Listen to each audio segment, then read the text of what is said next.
In this lecture, we're looking at the Dutch Revolt and the Arminian Revolution.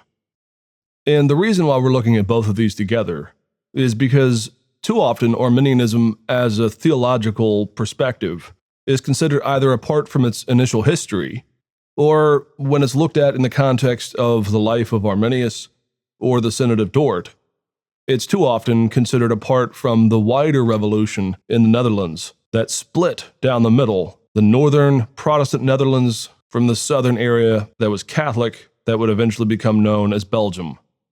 And so what we're going to look at in this lecture is the combination of these two events, because you really can't understand one without the other. At the very least, it is impossible to understand the rise of what we today call classic Arminianism, apart from the Dutch Revolt against the Holy Roman Empire. And to begin, we're going to look at the politics of this, what's going on in terms of the culture and in terms of the wars there in the Netherlands. The story of the Netherlands actually begins back in the 16th century. In 1549, Charles V, who was the reigning emperor of the Holy Roman Empire at the time, issued what has become known as the Pragmatic Sanction.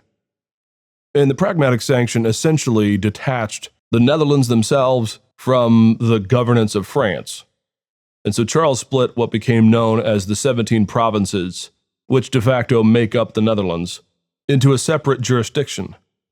A lot of the need for this is because the Netherlands at the time, and increasingly into the 17th century, is incredibly wealthy, and to be something of a vassal, or to have its governance determined off-site, you might say, was beginning to chafe them a bit. And so Charles in 1549 grants them a certain jurisdictional independence.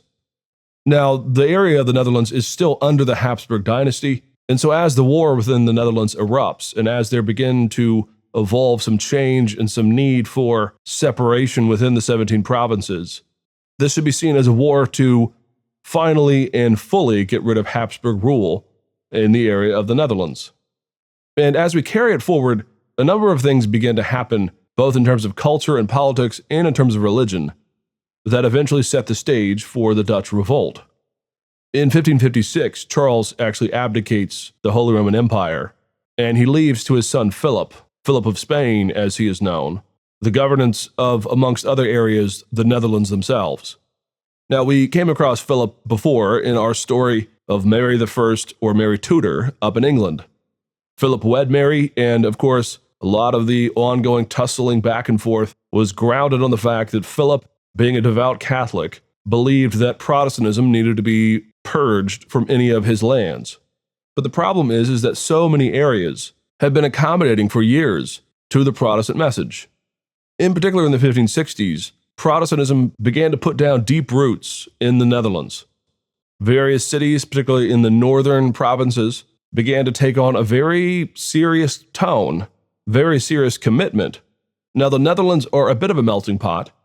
By and large, most trend towards reformed positions on things, though there are Anabaptists as well as Protestants of a more generic stripe that are difficult to pin down in one camp or the other. Well, as the wars there in the Netherlands begin to emerge, as the revolt itself begins to take shape, a lot of this back and forth between Protestantism and the Catholic governorship over the Netherlands becomes the central feature of the revolt itself. The man who would come to define the early revolt and who would eventually give it its Protestant cast is a man by the name of William of Orange, also known as William the Silent. William was part of the nobility. He was a powerful man and a real committed leader of not only of the culture that was calling for the separation from the Habsburg Catholic rulers, but also of the armies themselves.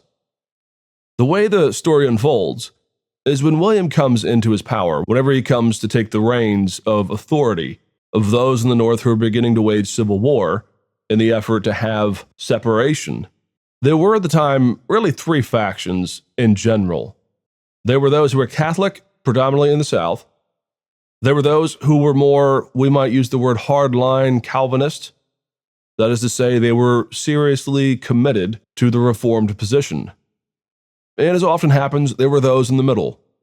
Maybe they were Catholic, maybe they were Protestant, but for whatever reason, they simply wanted a modicum of separation, a modicum of independence, but not total war or a total separation of the Netherlands from the Catholic leaders in the Habsburg dynasty. William of Orange becomes pivotal, though, because as the years wear on, he does become himself a convert to Calvinism or to the Reformed faith. And the more hardline guys really take something of a violent tone here. We can note, of course, that this is during the time of the Huguenots down in France. In some ways, this group parallels or is an analogy to the Huguenots in France. There are times where they will be relatively violent or at least relatively vocal when it comes to their faith. A great example of this is the spread of a certain amount of iconoclasm. These are mobs of Reformed folks committed to the destruction of images and art and these things in the context of worship, who will at times just break into churches and do it for everyone. They don't go through law and prudence because, again, in this day and age, the Habsburgs control the Netherlands, and so therefore they take matters into their own hands. Well, there's an awful lot of back and forth and ups and downs in these early days of the Civil Wars. William of Orange and Philip in particular tussle back and forth. Philip, of course, has no reason to give the Netherlands any independence from the Habsburg dynasty. And William of Orange is fighting something of a losing battle, though he is always at least fighting to a stalemate, or he conquers certain areas and declares that it is now freed. A real turning point, though, in these early days is that Spain eventually becomes bankrupt. They are unable to pay not only their own forces, but also the mercenary armies that they had hired to keep order and discipline there in the Netherlands. As a result of the bankruptcy in Spain, a number of the armies, particularly the mercenaries, go into utter revolt. They sack cities, they enact a short-term wave of violence, and as a result, this does seem to bring about a certain increase in anti-Catholic sentiment in the Netherlands. When the armies turn on you and attack those who are innocent, in the end, the only ones to blame are those to whom they answer. And so a number of folks, in particular in the North, begin to stress increasingly that they are more and more on the side of William of Orange and this Protestant desire for separation from the Habsburgs. A lot of this first wave, though, comes to an end, but in a strange way galvanized in 1584. In 1584, on the 10th of July, William of Orange was assassinated. A man got in close to him, a man who would later be found out to be a Jesuit, and he puts 2 bullets through him, assassinating William of Orange, attempting to end his leadership of the revolt. If you go there today, you can actually see they have framed the spot where the 2 bullets passing through William's body actually lodged themselves into the wall. Well, as you can imagine, the assassination of William did nothing to alleviate the tension and the passion here, and it certainly didn't help that the man was Jesuit, part of the Catholic establishment, who had assassinated William. William of Orange's son takes over at this point, and he was William of Nassau. And so the years wear on with first Nassau and then others after him taking up the mantle of leadership. And it's to the point that by the end of the 16th century, historians like to say that there was a de facto or a real separation between the northern 7 provinces and the 10 southern provinces. Now, these 7 in the north and 10 in the south will be more or less the dividing line between the Protestant Netherlands to the north and Catholic Belgium to the south. But needless to say, there is an ongoing back and forth between the north, which de facto, again, essentially has its own autonomy and its own authority, to eventually the culmination of the end of the Wars of Religion in 1648. And we've mentioned this date several times throughout the lecture so far. It's in 1648 where you have proclaimed a more or less universal peace throughout Europe when it comes to these types of religious wars. And in 1648, the de facto separation of the 7 northern provinces becomes ironclad. It now becomes, on the books, the official separation to what was formerly a united Netherlands. Now, one last thing to say about the political tussling back and forth here. As we move forward into the religious elements of this, with the rise of Arminius, one of the things that the North is going to have to work out for itself is a new constitution, you might say, or a new order of business for itself. The earliest tussling in the northern Protestant provinces is what is the central locus of power? Is it in the regions? Is it in each of the 7 provinces?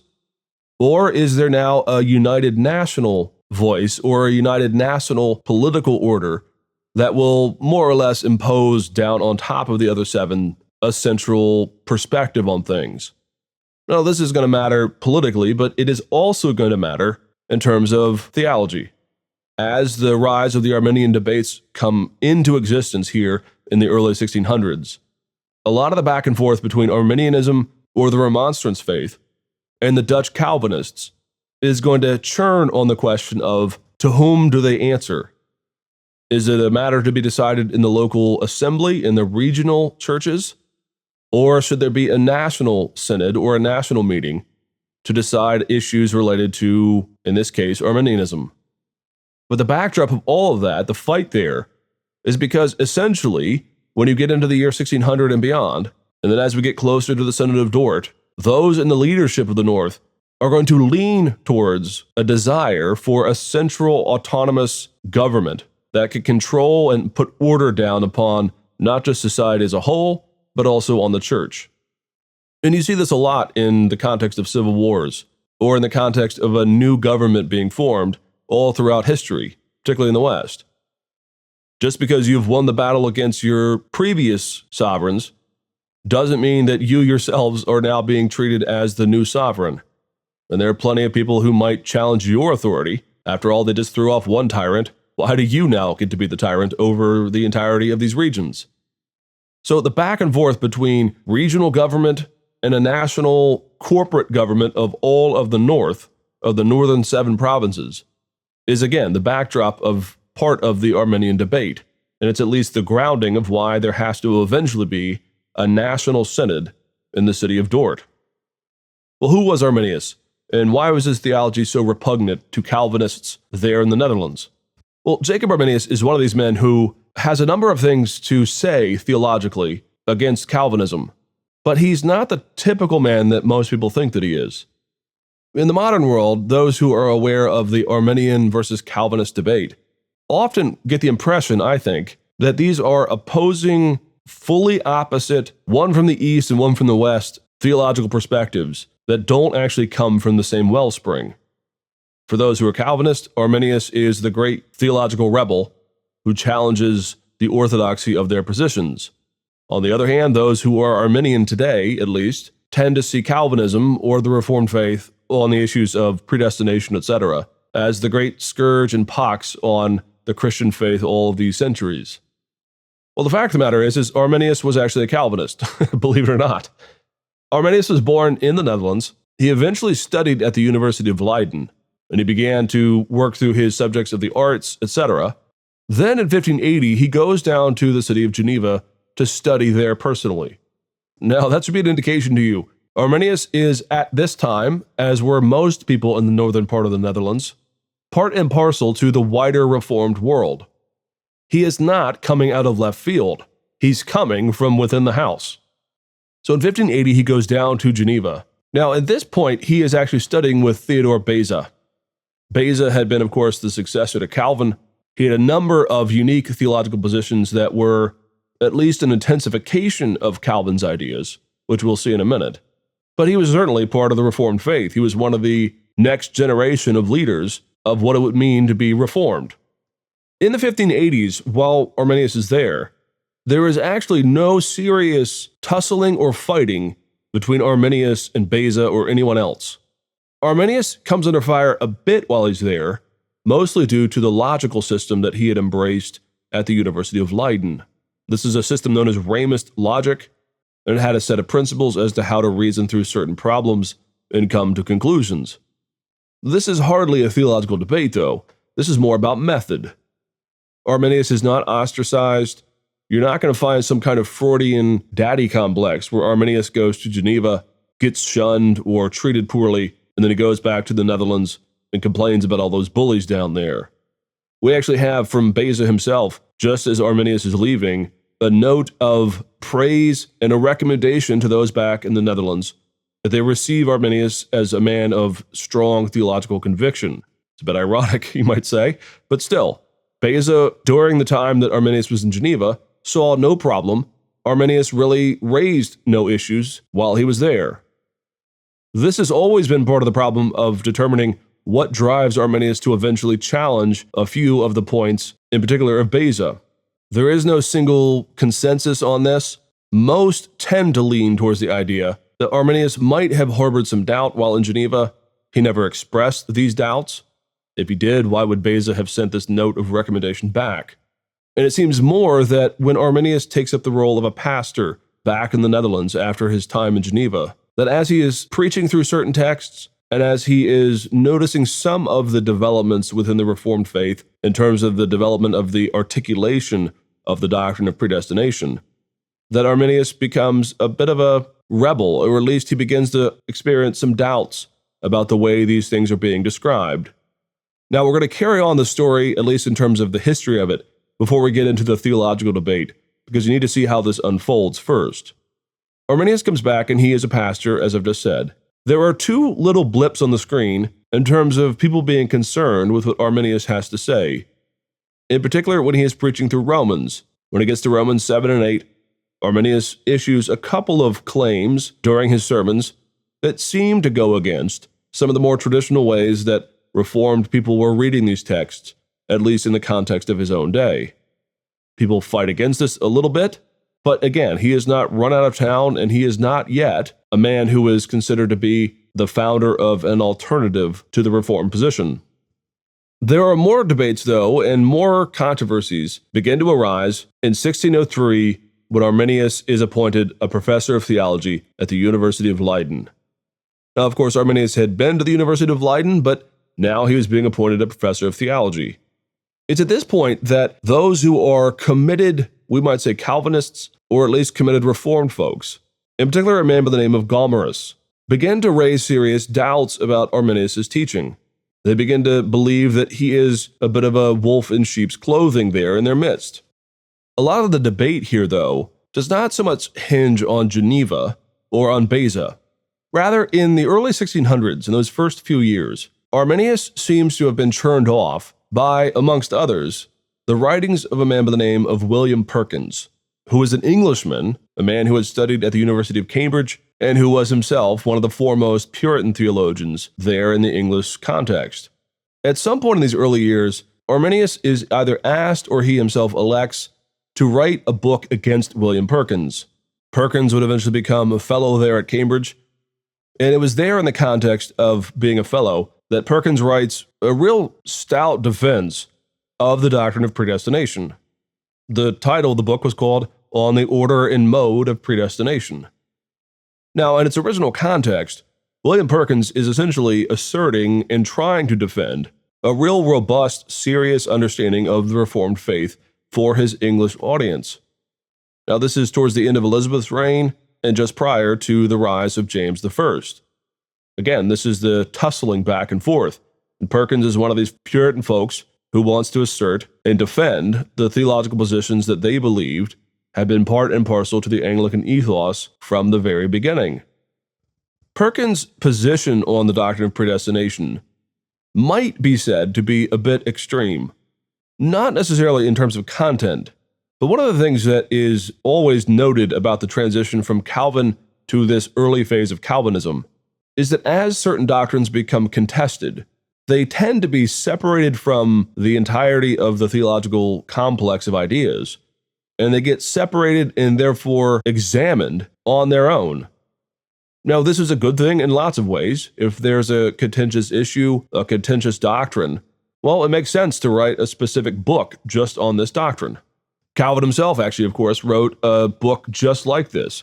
There were those in Calvin's day, mostly from the Catholic perspective, who were challenging Calvin's understanding of predestination.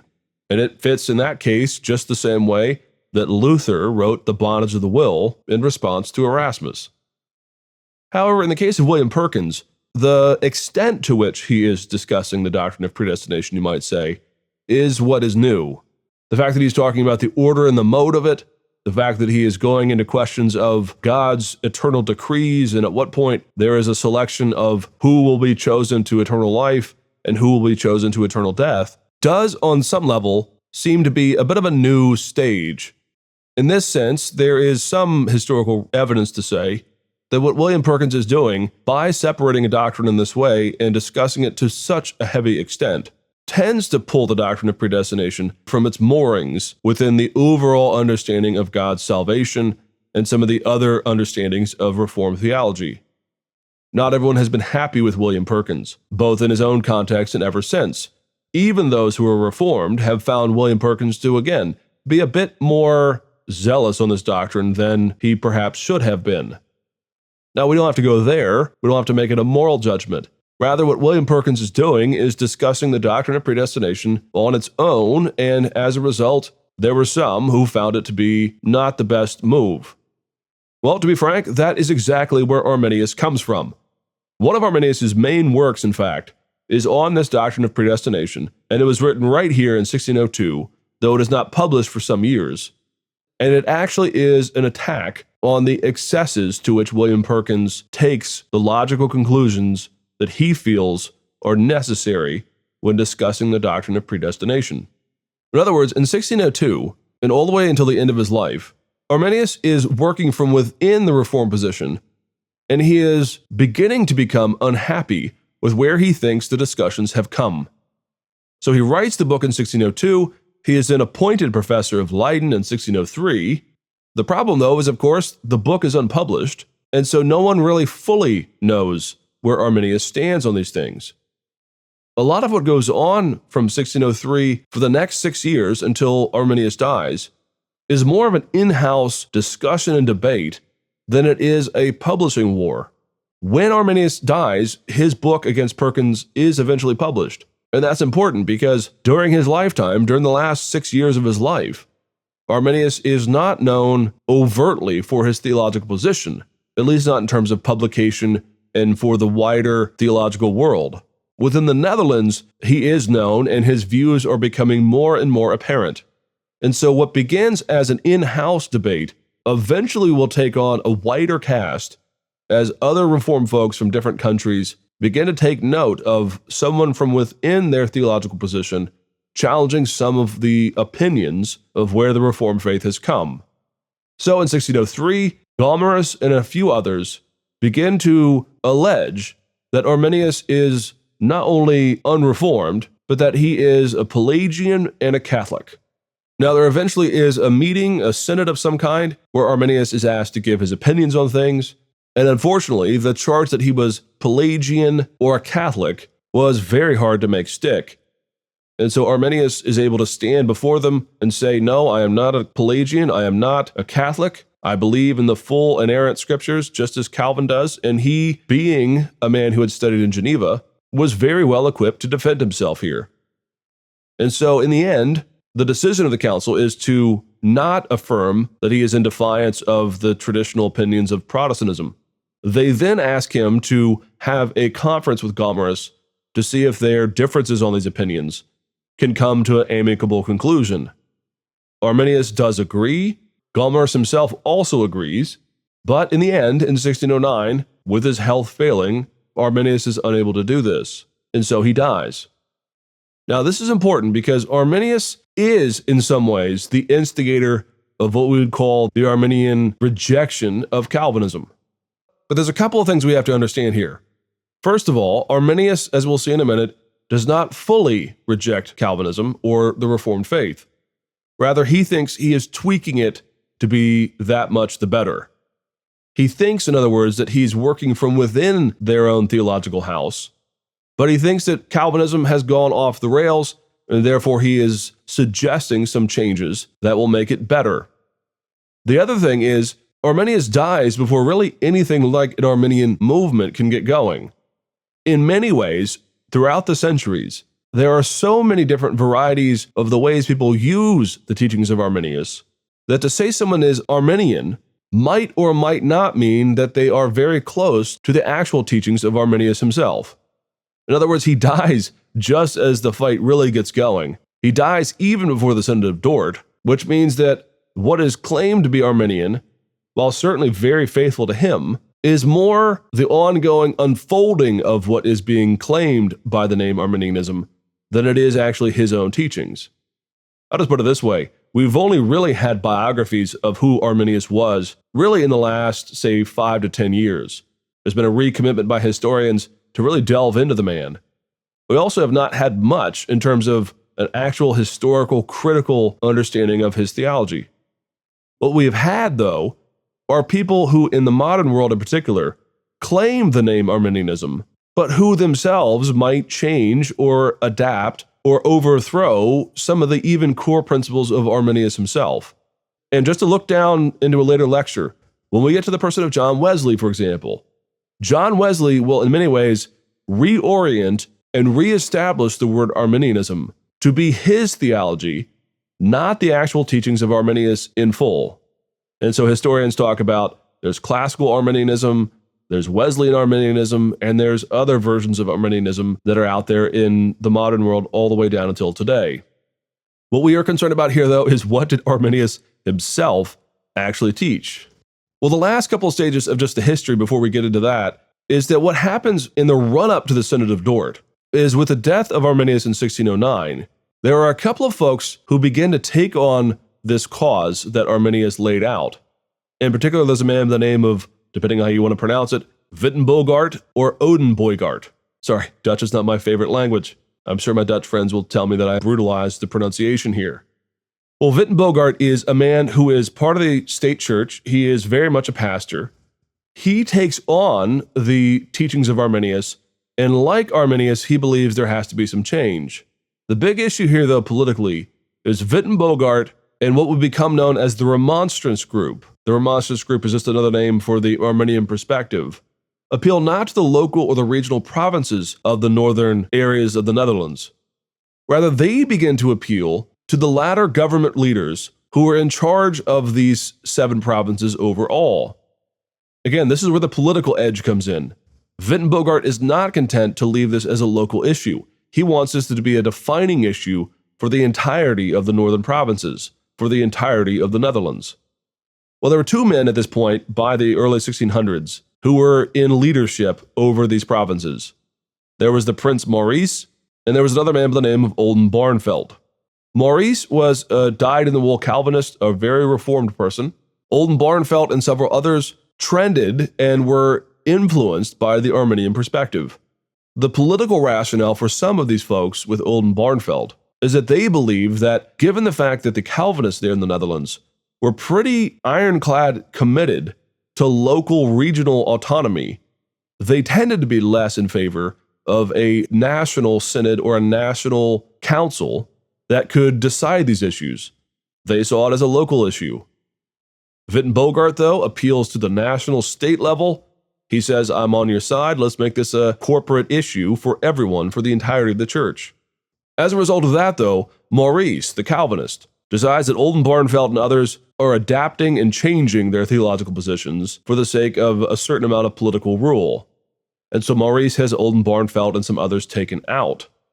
And it is during this context of the fight back and forth between Maurice and Oldenbarnevelt that the Remonstrants Church, as they will become known as, the church that sides with Arminius and Wittenbogart, issue what they determine are their 5 challenges to the way Calvinism was being described in their day. So please note, right here and now, we've said this before, we're going to say it again, the so-called 5 points of Calvinism from the Dort Synod are not made up out of thin air. It's not the case that the Synod of Dort was called in order to create new 5 points that will define and shape Calvinism itself. Rather, it is the Remonstrants Church, the Arminian side, that first comes up with 5 points that they believe are not in keeping with the biblical teachings and which they propose as a reformation of the Reformed perspective. And so, in the context of, again, this fight between local and national rule, eventually in 1618, there is called by the Reform side, after Oldenbarnevelt and the Arminian leadership has been done away with, a synod to meet in the city of Dordrecht, which of course will be eventually anglicized to be Dort. The issue here, though, is the Synod of Dort is a fait accompli before it even begins.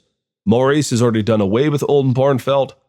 Those in the political level who might be in favor of the Arminian perspective are therefore no longer in power. Not surprisingly, by the end of the Synod of Dort, which had national representation from all kinds of different countries. England, Scotland, those from Geneva had come up, etc. The Synod of Dort essentially answers, point by point, the 5 points of Arminianism.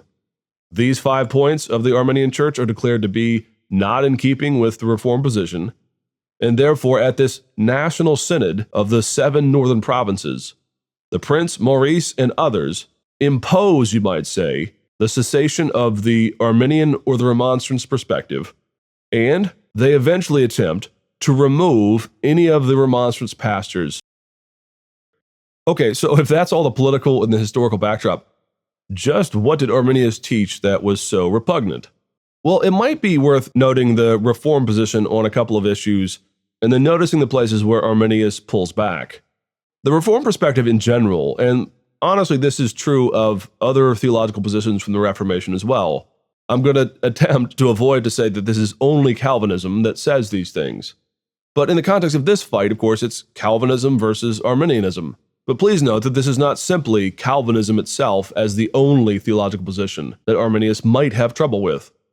The typical way that the Calvinist position argued its case was they said that God was sovereign, he moved first, that we are dead in our sins, therefore, only those who have been acted upon by God, regenerated or resurrected, we might say, by his grace, spiritually speaking, are then given hearts of flesh, eyes to see, and ears to hear the gospel. Therefore, God knows who his elect are through the mystery of providence. We don't know who God knows is saved, but God knows. Therefore, because only God can come in and do the act of regeneration, the natural implication of this over time, at least with Beza and others, and in particular with Perkins, is that God knows who the elect are because he's chosen them.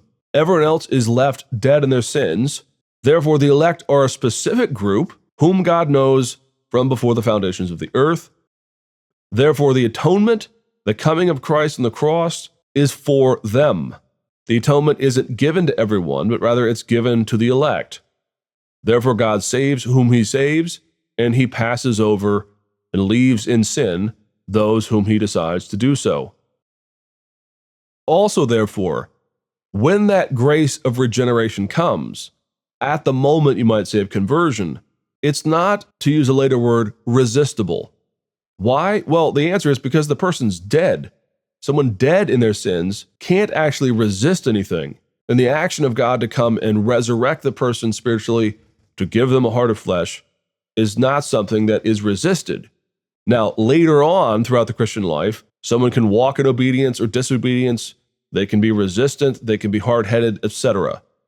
The issue of resistance or the irresistible side of grace is specifically about the issue of salvation itself.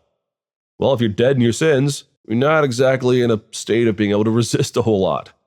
Therefore, again, the final conclusion, you might say, of this understanding of the biblical teaching is that in the end, because God has chosen to save, because he has sent his grace, those who are called by God cannot fall away, those who are part of his elect choice.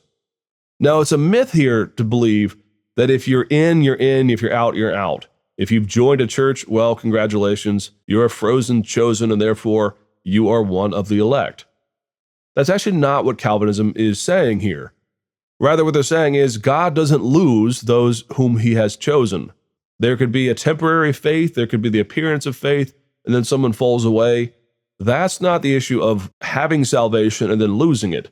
Rather, that's the issue of us perceiving that someone exhibited faith when, if they walk away and never come back, never again name the name of Christ, well, they weren't really predestined or saved. They just appeared for a period of time to really be interested in the things of the faith, but it was only at a human level. Why did Arminius react against this? Well, the way it was being described, Arminius says, particularly with Perkins and with some of the things that Beza says, sounded as if, and this is the key issue, for Arminius, it sounds as if it makes God the author of sin.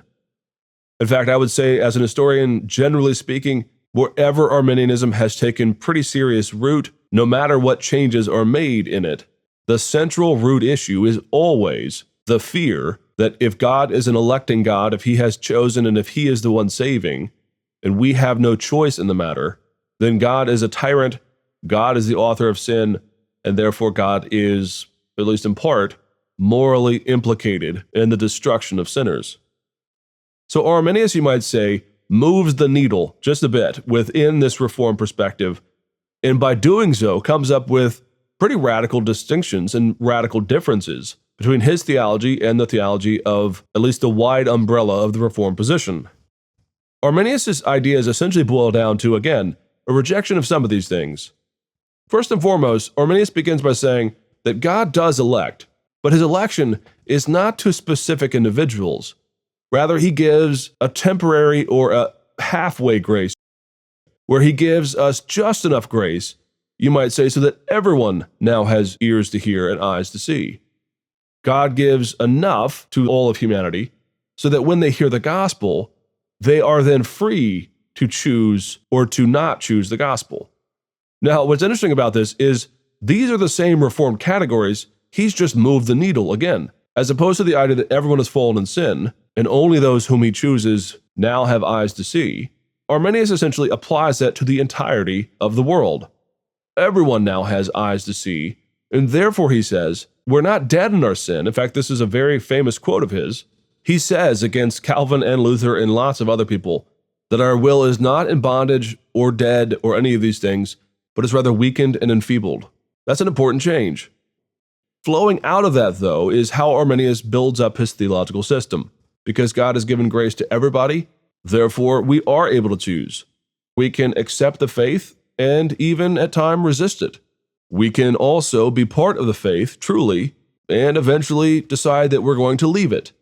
Therefore, with all these conclusions, just simply by making that one little needle move, frankly, theologically, by applying grace to all of humanity halfway, not for saving, but for the ability to have the will freed in order to accept the gospel, Arminius then goes point by point through a number of issues within the Reformed perspective, and he denies them. It's not that God has elected certain individuals, rather he has, you might say, halfway elected everybody. Therefore, we have to embrace it, we have to grab hold of the promises of faith, and should we decide to leave, then that is okay as well. We will be leaving. There is no perseverance, as they say later, of the saints. So in the end, Arminius' theology, while a bit idiosyncratic, worked from within the Reformed perspective, changed a couple of the key foundational stones, you might say, of the Reformed position on things. And as a result, the outworking of his position led to an entirely different position known as Arminianism. Now, over the centuries, Arminianism will become something of a wax nose. Different folks will call themselves Arminian, and they might be different and have entirely different foundational principles, etc. Eventually, Arminianism becomes more Wesleyan than it does part of this original Dutch Arminianism.